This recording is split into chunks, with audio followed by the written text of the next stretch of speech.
पहले परिवार केवल एक व्यक्ति बनाता था, पुरुष ही बनाता था। स्त्री घर में आती थी और घर में आने के बाद में उस स्त्री के लिए सब कुछ करना पुरुष की एक बहुत बड़ी जिम्मेदारी हुआ करती थी, है ना। अब जब से ये जॉब का ट्रेंड चला है, तब से स्त्री भी अब कमाने लगी है और स्त्री भी जो है बराबर की घर में हिस्सेदार बनने लगी है। अब ऐसा कहने में थोड़ा सा सोचना पड़ेगा कि पुरुष स्त्री के लिए कर रहा है, स्त्री भी कह सकती है कि स्त्री भी पुरुष के लिए कर रही है। समझ आ रहा है? लेकिन ऐसा कहने में अभी भी बहुत टाइम है, है? अगर कोई स्त्री अपना जॉब करके कुछ अपनी अर्निंग कर भी रही है तो इसका मतलब ये नहीं है कि वो पुरुष के लिए कर रही है। उससे पूछो वो किसके लिए कर रही है? वो अपने लिए ही करती है। ये बात अलग है कि उसे विवाह के उपरांत भी वह सर्विस करनी इसलिए पड़ जाती है कि उसको पहले से ही बहुत अच्छा पैकेज मिलने लगा है और उसे वो छोड़ना नहीं चाहती। जिसको विवाह से पहले सर्विस करके इस तरह के पैकेज मिलने लगे हैं तो उनके मन में आता है कि हम इतनी बड़ी अपनी पढ़ाई करने के बाद और इतना बड़ा जॉब लेने के बाद में इतनी बड़ी कमाई को छोड़ करके हम घर में बैठे बैठे क्या करेंगे?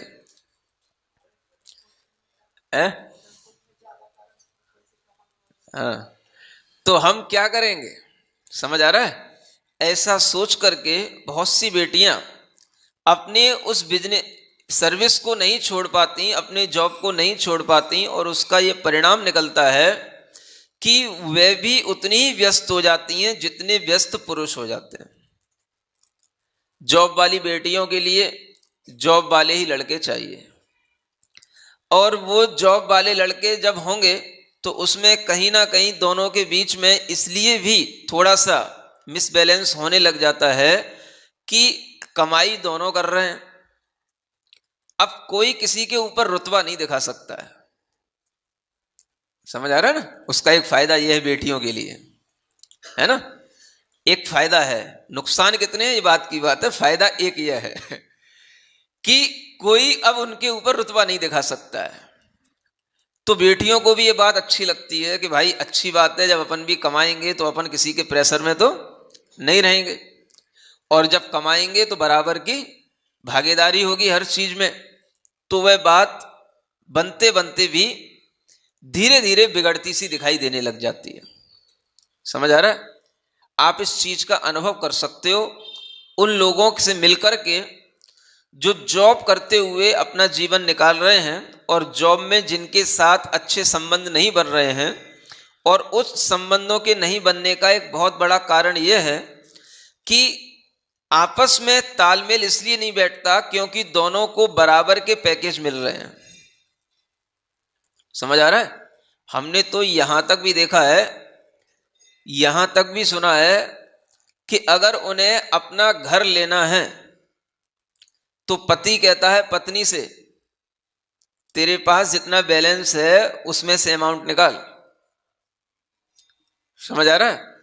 वो पत्नी कहती है हमारा अमाउंट क्यों खाली कराना चाह रहे हो, आप अपना अमाउंट लगा लो।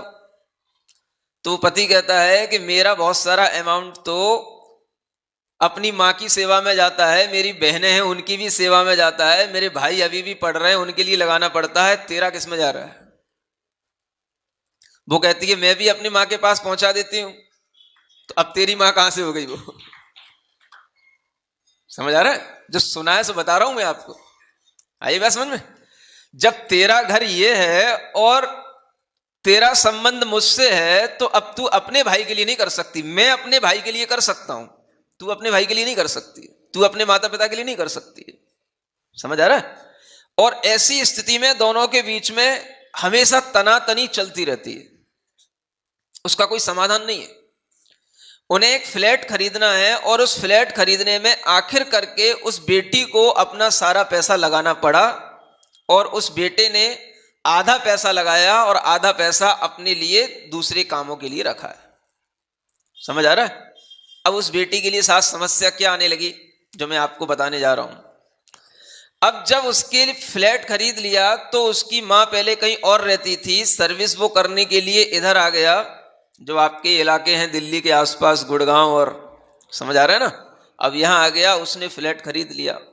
अब होता क्या है, अब धीरे धीरे वो जो बेटा है या जिसको हम पति कहें, वो अब कहता है कि अब मेरी माँ मेरी बहन सब इसी में घर में रहेंगे आकर के। समझ आ रहा है। अब वो बेटी सोचती है अब मैं कहां फंस गई, पैसा सब लगा रही हूं, कमाई सब अपनी लग रही है, और ये भी सोच करके लगा दिया कि चलो कोई बात नहीं अपना घर हो जाएगा, लेकिन जिनसे सिरदर्द होता था अब वही सब घर में फिर सिरदर्द होने वाला है। क्या समझ आ रहा है। तो समस्याएं कई तरीके की बनती हैं, समझ आ रहा है। जिन चीजों से हम समाधान लेना चाहते हैं वही चीजें हमारे लिए समस्याएं भी बनती हैं। जब एक प्रावधान ऐसा रहता था कि घर में स्त्री एक गृहिणी के रूप में रहा करती थी तो समस्याएं थोड़ी कम थीं।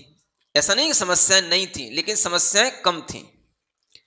लेकिन जब से गृहिणी ने पैसा कमाना शुरू किया, बराबर की जॉब करना शुरू किया, उससे समस्याएं इतनी ज्यादा बढ़ गईं कि दोनों के बीच में संबंधों की स्थिरता और मिठास जो होती है वो नहीं बन पाती है।